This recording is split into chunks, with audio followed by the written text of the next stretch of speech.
Hai Andika, guys di video kali ini kita akan membahas seri Asus TUF 15 lagi, tapi ini adalah versi yang lebih terjangkau atau bisa dibilang versi termurahnya dari semua line up Asus TUF 15 dengan SKU-nya Ryzen 5 4600H dengan GTX 1650. Tapi seperti biasa dong, sebelum kita mulai videonya, buat kalian yang belum cuci tangan dulu. Kalau udah cuci tangan langsung aja subscribe channel ini, karena di channel ini kita akan membahas informasi menarik mengenai dunia gadget dan juga teknologi yang akan membuat hidup kalian lebih inspiratif dan produktif. Oke, jadi langsung aja ya, karena saya udah pernah bahas Asus TUF 15 ini 2 kali, baik yang seri RTX atau yang seri 1650 Ti dengan Ryzen 7.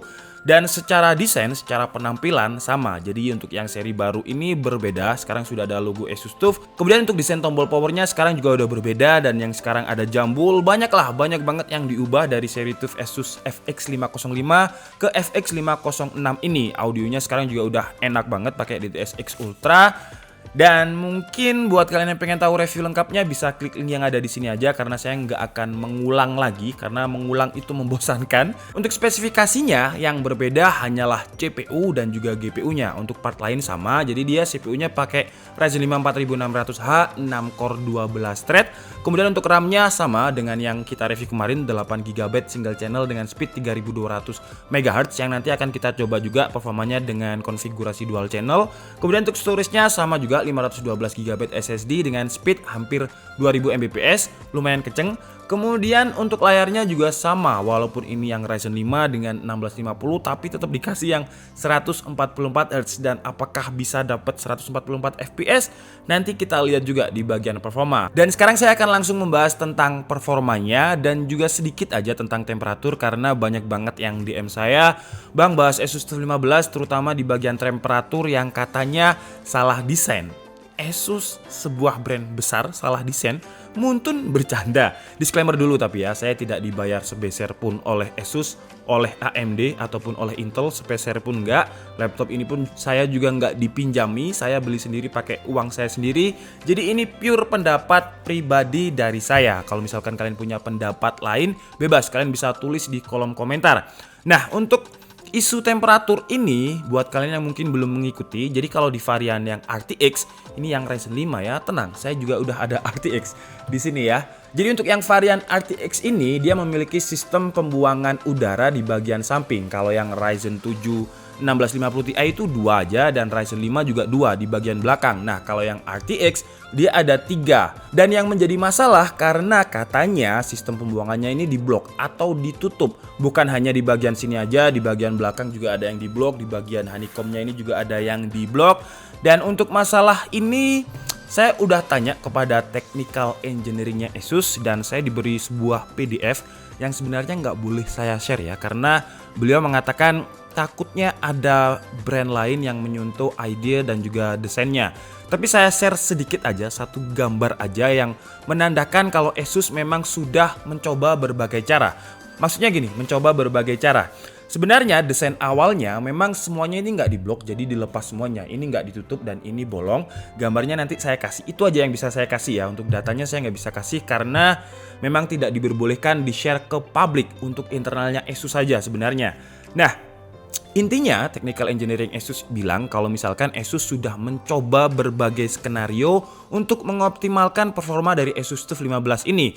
Nah, kalau misalkan dibuka memang katanya itu bakalan lebih adem, tapi sirkulasi udaranya jadi berantakan. Jadi di bagian keyboard, di bagian kita mengetik nanti itu akan lebih panas dan kurang nyaman kalau digunakan. Dan memang katanya intinya itu adalah skenario yang paling bagus untuk Asus TUF 15. Jadi tidak ada kesengajaan atau benar-benar sengaja untuk menghambat performa dari AMD.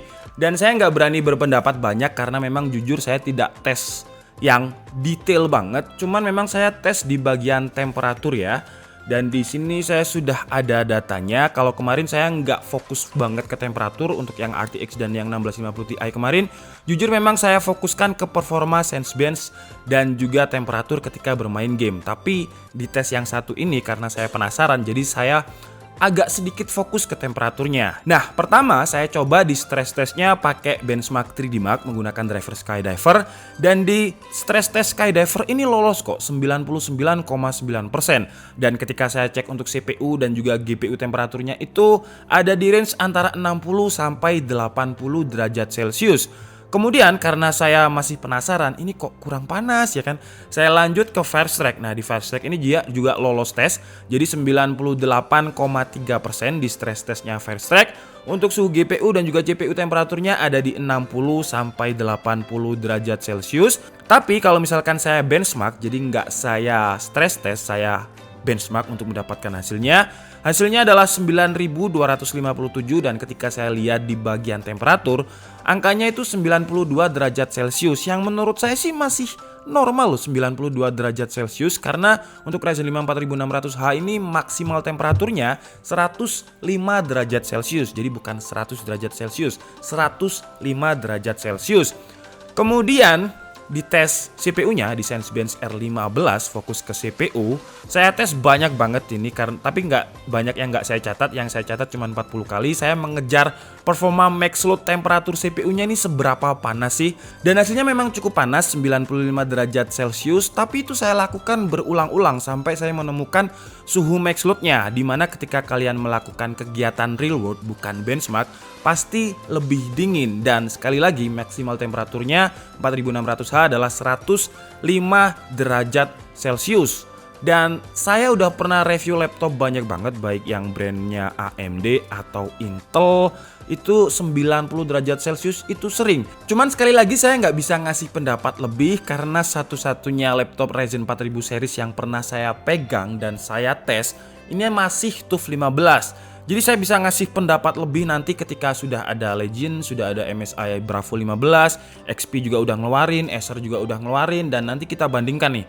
Nah kalau misalkan suhunya sama aja, berarti nggak ada, bener-bener nggak ada sama sekali niatan dari Asus untuk menghalangi performa AMD yang menurut saya cukup konyol juga sih. Itu dapat kontroversi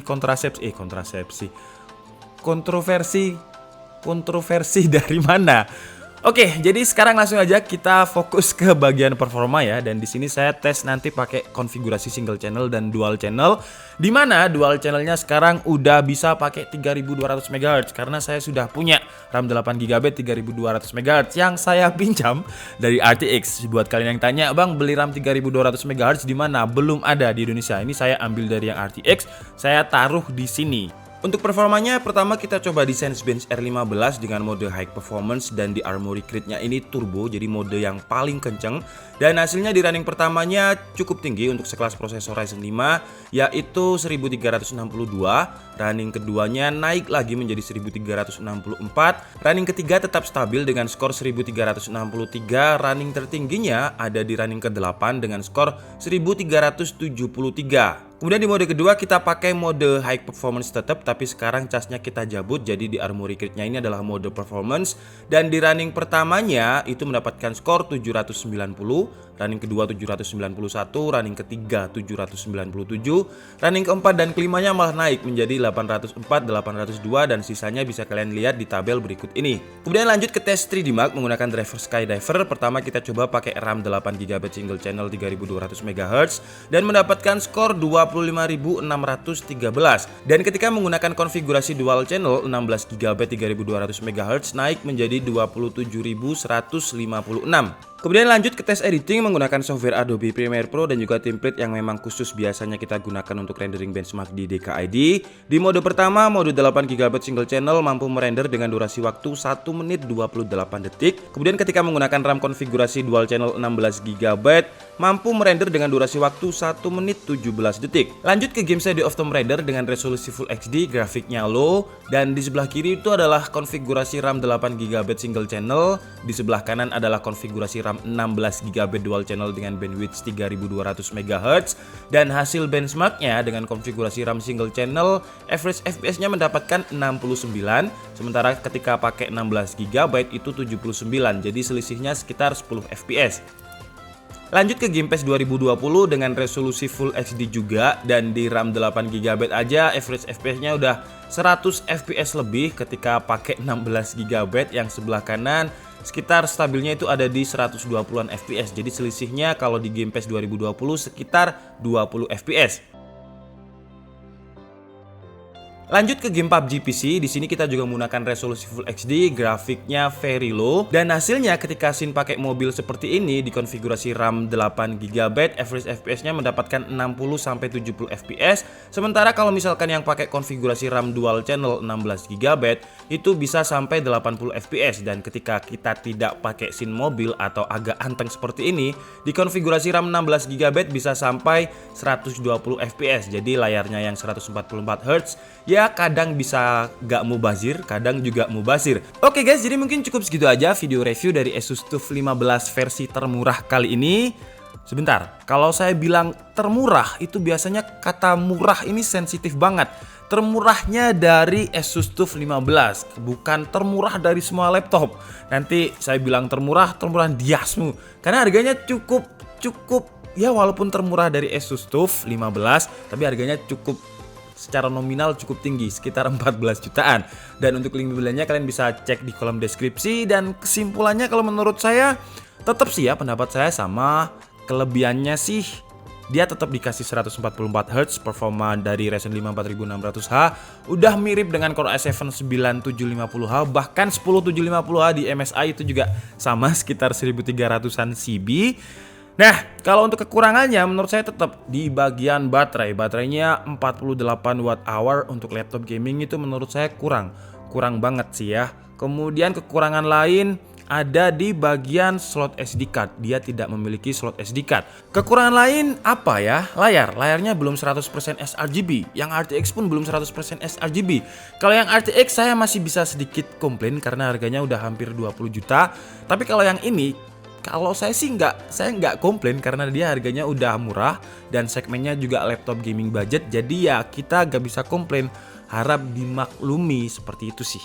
Oke, jadi mungkin cukup segitu aja video kita kali ini. Saya minta maaf kalau ada kesalahan dalam penyampaian informasi. Seperti biasa kalian bisa mengkoreksinya di kolom komentar.